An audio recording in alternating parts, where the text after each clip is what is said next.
kabar kalian hari ini? Alhamdulillah, baik. Hari ini apakah ada yang tidak masuk? Ada. Siapa? Alfian. Kenapa? Sakit hati. Oh, sakit hati. Yang laki-laki kok cuma 2 ini? Iya. Yang lain kemana? Bolos. Bolos. Siapa namanya yang bolos? Angga. Rosi. 3 ya berarti. Kemudian yang perempuan yang gak masuk siapa? Nadia, Pak. Banyak. Nadia, Pak. Banyak. Oke, pada pagi hari ini kita akan membahas materi terkait dengan kecemasan berlebihan. Nah, ini biasanya sering terjadi di banyak kelas. Salah satunya adalah di kelas kalian. Nah, kita mencoba untuk memecahkan suatu permasalahan terkait dengan kecemasan berlebihan. Nah, sebelum itu saya memiliki kontrak pembelajaran dulu. Yang pertama adalah semua HP tidak ada yang di meja. Mohon untuk disimpan dulu ya HP-nya. Semisal nanti ada yang ketahuan memainkan HP, maka ada punishment-nya. Kemudian kalian tidak boleh berbicara sendiri dengan temannya, kecuali kalau ada pertanyaan baru boleh berbicara. Nah, untuk itu sekarang kita memasuki materi kecemasan berlebihan. Nah, apa sih kecemasan itu? Di sini dijelaskan bahwasanya kecemasan adalah reaksi emosional alami ketika menghadapi situasi yang dianggap mengancam.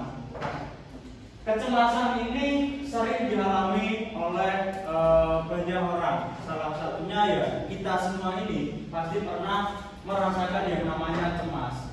Karena apa? Cemas ini adalah reaksi emosional alami. Jadi kalian pastinya sudah pernah mengalami kecemasan, baik itu tentang karir ataupun tentang aktivitas sehari-hari kalian.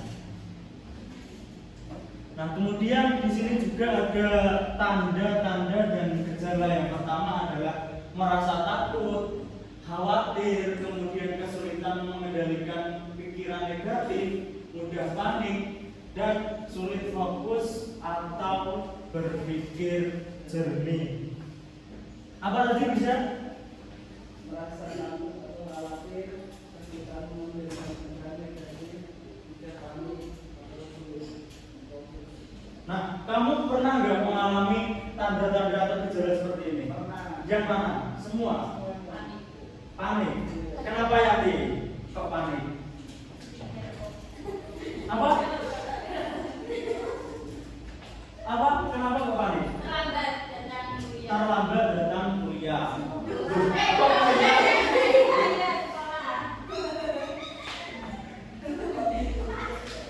Nah, itu kan tadi adalah tanda dan gejala secara emosional. Nah, sekarang adalah tanda dan gejala fisik. Yang pertama adalah jantung berdebar dan napas terasa pendek.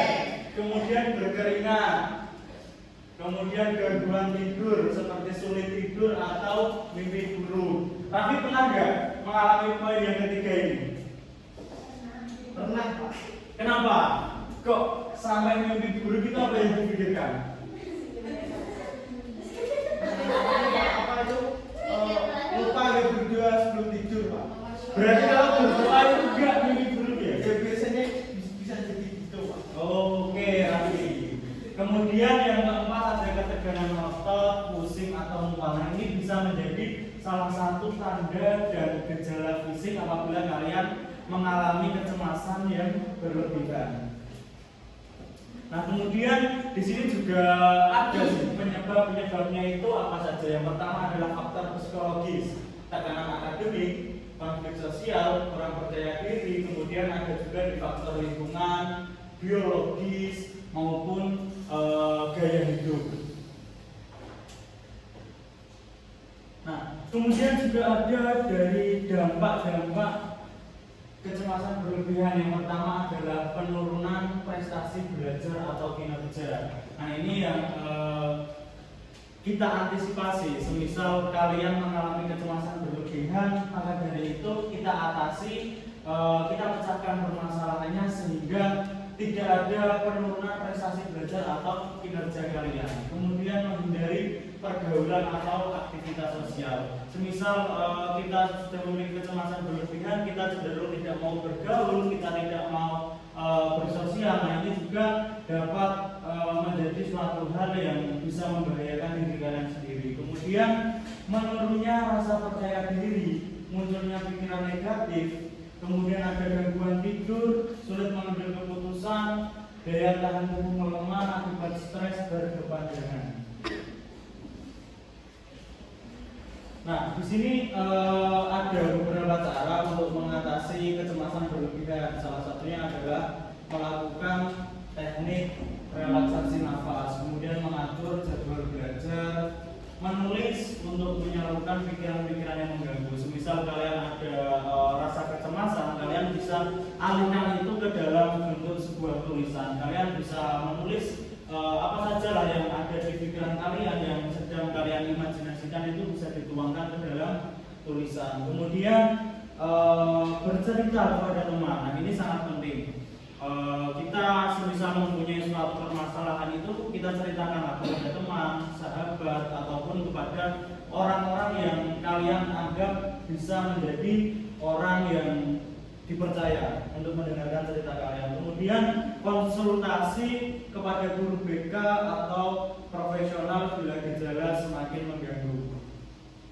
Nah, sebelum memasuki yang tahap penutup atau kesimpulan, saya ingin ada 2 anak, 1 laki-laki, 1 perempuan, untuk menceritakan kecemasannya sebagai siswa kelas 9 itu seperti apa. Mungkin yang laki-laki dulu siapa? Mirsel. Ayo Mirsel.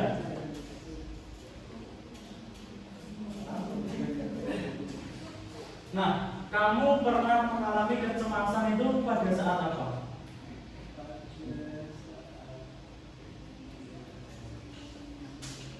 Gimana Mirsel?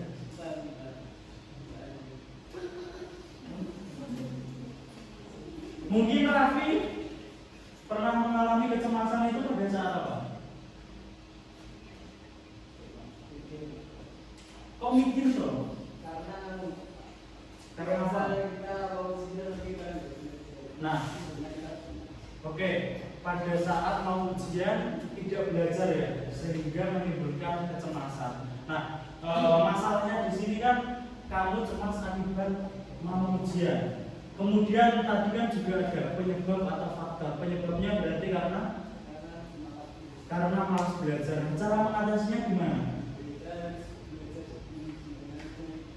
Oke, harus belajar sebelum ujian. Nah, kemudian kamu merasakan kecemasan itu tanda-tandanya apa? Gejala fisiknya seperti apa? Kepikiran terus. Kemudian hasilnya gimana?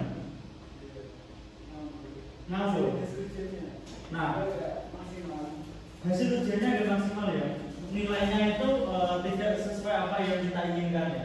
Nah, jadi seperti permasalahan dari Mirza tadi, bahwasanya ada suatu permasalahan terkait kecemasan, yaitu dia cemas akibat pada saat mau ujian itu tidak belajar. Itu kan pasti ada dampaknya. Maka dari itu kita bahas terkait materi ini sehingga kita semua dapat mengatasi dan memecahkan masalah terkait dengan kecemasan.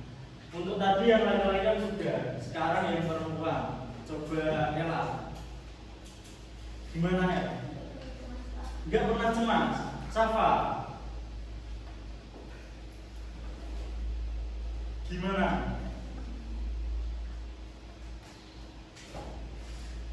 Mungkin Novita?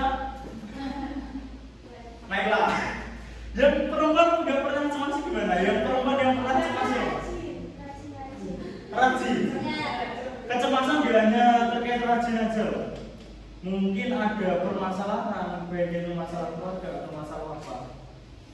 Yang mau diceritain di sini Pak, Privasi. Semua nggak ada kecemasan dia. takut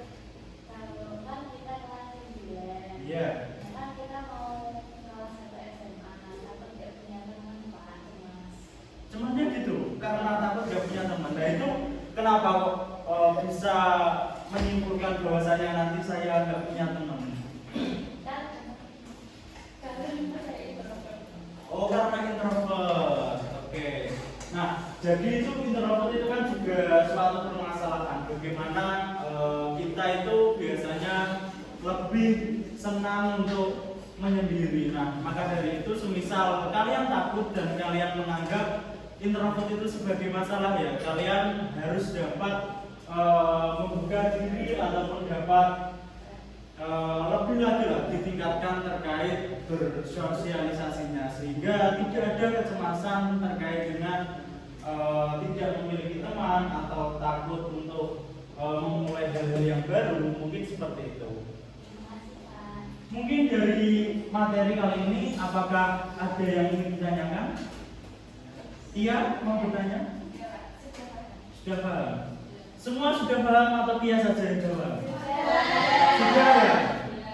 Oke, kalau sudah paham berarti kita tutup pertemuan pada kali ini. Untuk ketua kelas silahkan dipimpin doa.